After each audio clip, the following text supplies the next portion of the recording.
tercinciado en Filosofía de las Ciencias Humanas. Está adscrita al Instituto de Filosofía de la Facultad de Humanidades de esta universidad, donde es jefe del Departamento de Teoría e Historia de la Filosofía. Sus áreas de trabajo son la fundamentación de la historia filosófica contemporánea, ética y filosofía política y desobediencia civil. Adelante, profesor. Buenos días. Buenos días. Antes de iniciar lo que traigo para acá la discusión, quiero reconocer el trabajo del profesor Ricardo, quien ha estado al frente organizando este año y los años anteriores lo que es la Semana de la Filosofía, y cada año luchando con los obstáculos que son mayores, y ha sido pues todo un éxito, y eso es importante. Así pues también como a la actual directora de la Escuela de Filosofía, Novis Navas, que ha puesto toda su disposición para que esto sea posible en los actuales momentos. Muchas gracias, y además agregar que el profesor Ricardo en su momento, yo tuve el honor de tenerlo como estudiante, y que hoy en día me siento pues sumamente orgullosa de decirle colega. Bueno, dicho lo anterior, yo lo que traigo para acá un poco a discutir es un diálogo que inicié ya anteriormente en el evento que tuvimos sobre Marx, y que esto podría ser una continuación, unos diálogos que vengo yo haciendo, trabajando con el profesor Oscar Viloria, un profesor jubilado, economista, de la Escuela de Economía de esta universidad. Esto se titula La crisis venezolana desde el neoinstitucionalismo. Voy a tratar el caso de la crisis venezolana a partir de un autor para un evento académico, la Semana de la Filosofía de la Escuela de Filosofía de la Facultad de Humanidades y Educación de la Universidad Central de Venezuela.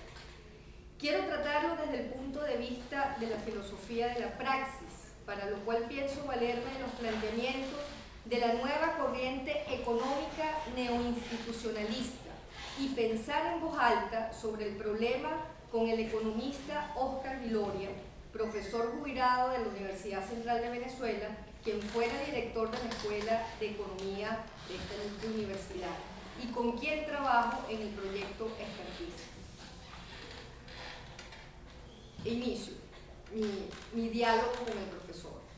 Yo le digo al profesor: ¿podríamos definir la crisis que actualmente vive Venezuela como una crisis sistémica, en el sentido de que ella es económica, social, política, institucional, ética, cultural, y etcétera, etcétera, que requiere ser diagnosticada para definir qué hacer y cómo hacerlo?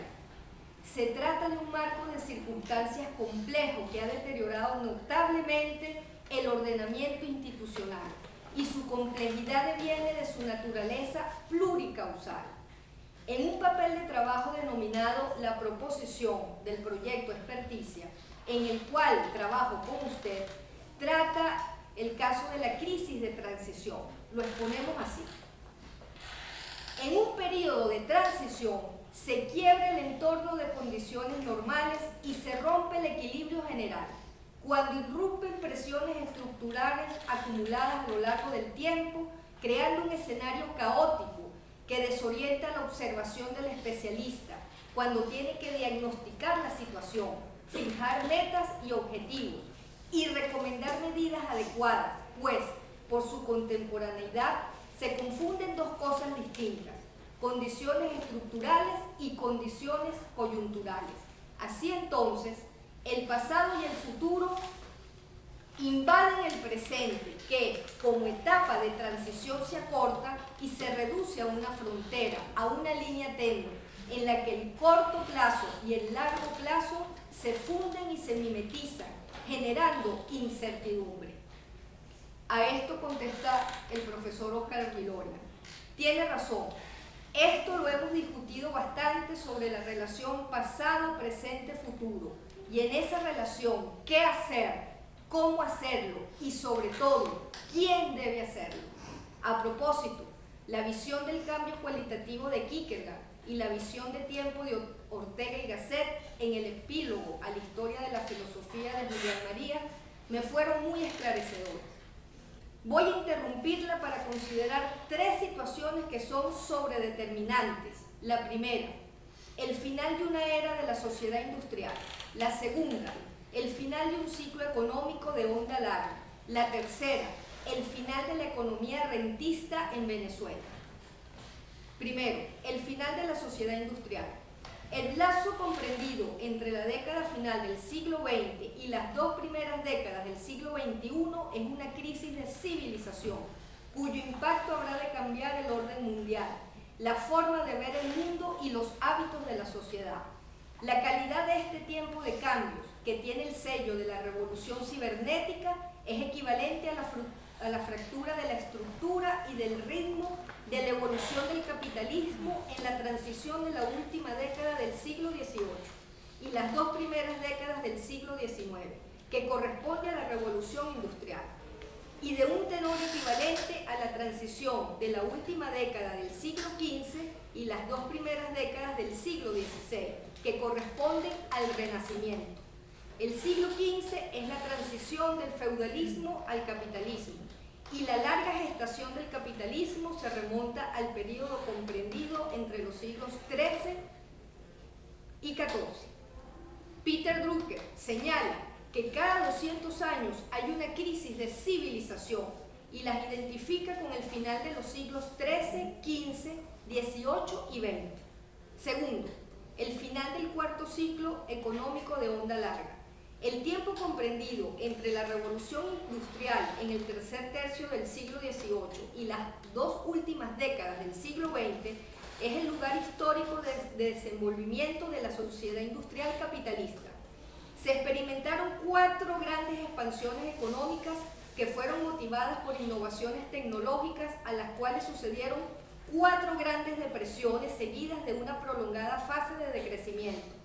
Por analogía con el comportamiento del ciclo económico, se les denominó ciclos económicos de onda larga. Nos interesa el tema porque la Gran Depresión de los años 30 en el siglo XX provocó la Segunda Guerra Mundial, la cual impulsó la sustitución del carbón por el petróleo como fuente de energía. El petróleo fue la energía barata que ayudó a impulsar la larga expansión económica que siguió la guerra en la década de los 50 y los 60. 3. El final de la economía rentista en Venezuela. Venezuela, un país agroexportador que en el primer cuarto de siglo dependía de los impuestos de aduana a las exportaciones de café y cacao, se convirtió en una economía petrolera. Más aún, es prácticamente a partir de la década de los 50 cuando se impulsa la urbanización y la modernización. Primero fue absorbida la población rural, la inmigración de España, Italia y Portugal, y luego la inmigración de Colombia y Ecuador. Fueron importantes en este proceso.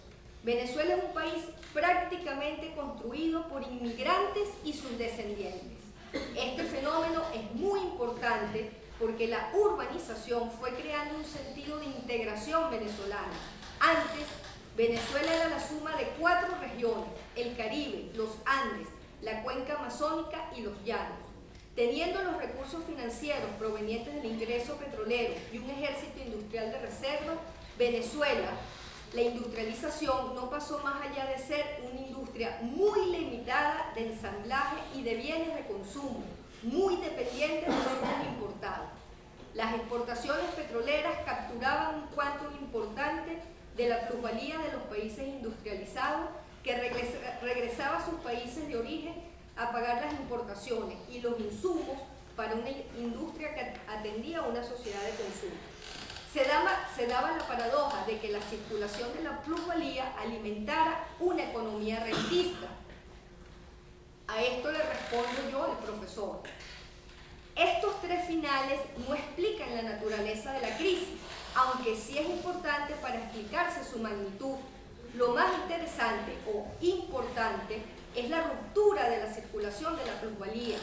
pero ya otras veces había sucedido la disminución de los precios de las exportaciones petroleras y no se produjo en esas oportunidades la calamidad que se está viviendo en el 2018. Lo nuevo que requiere una explicación es el derrumbe de las instituciones y el éxodo. El éxodo masivo, si puede entenderse, con la ruptura de la circulación de la plusvalía y por la caída de los precios del petróleo. Son innumerables los ejemplos de pueblos abandonados por el deterioro del modo de vida. Cobra importancia entonces explicar el colapso institucional. Esto hace ver a la nueva disciplina económica denominada neoinstitucionalismo con interés. Las instituciones son las reglas del juego en una sociedad. Las instituciones son las limitaciones, formales o informales, ideadas por el hombre para dar forma a la interacción humana. Reducen la incertidumbre porque brindan una guía para la cotidianidad. Estudiando el neoinstitucionalismo, tratando de buscar alguna explicación sobre la implosión institucional, considero 3 aportes relevantes de esta escuela que vale reconocer: las instituciones y el desempeño económico, el cambio institucional y la economía de la información. Los países subdesarrollados son vulnerables a los cambios inducidos por la globalización. El tema de los cambios institucionales estuvo particularmente ligada a las privatizaciones y a las reformas institucionales de la década de los 90 en el siglo pasado, promovidas por el Fondo Monetario Internacional. Es innegable que en los países subdesarrollados, las más de las veces muestran unas instituciones inadecuadas en relación a la modernización. Vamos a acercarnos estas citas porque ya me quedan 3 minutos, 2 minutos me quedan ya. Es obvio que la acelerada urbanización y modernización de la economía rentista requería reformas institucionales. Esto no fue entendido por la clase dirigente en los años 90. A partir de allí, debemos partir para hilvanar la explicación de la actual crisis. A esto responde el profesor, ya para culminar, sin polemizar.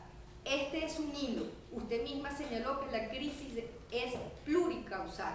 Hay otros hilos para tejer una interpretación.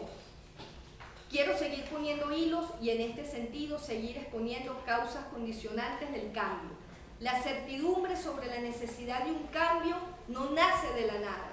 Se sustenta en un conjunto de condiciones específicas que se evidencia como continuidad histórica que induce a la colectividad a comprometerse con lo que considera otra gran oportunidad para un cambio institucional, al percibir la posibilidad de un futuro distinto y mejor, que el cambio puede reconocerse como meta y ella misma convertirse en el agente elegido para alcanzar ese fin. Lo dejo aquí. Gracias.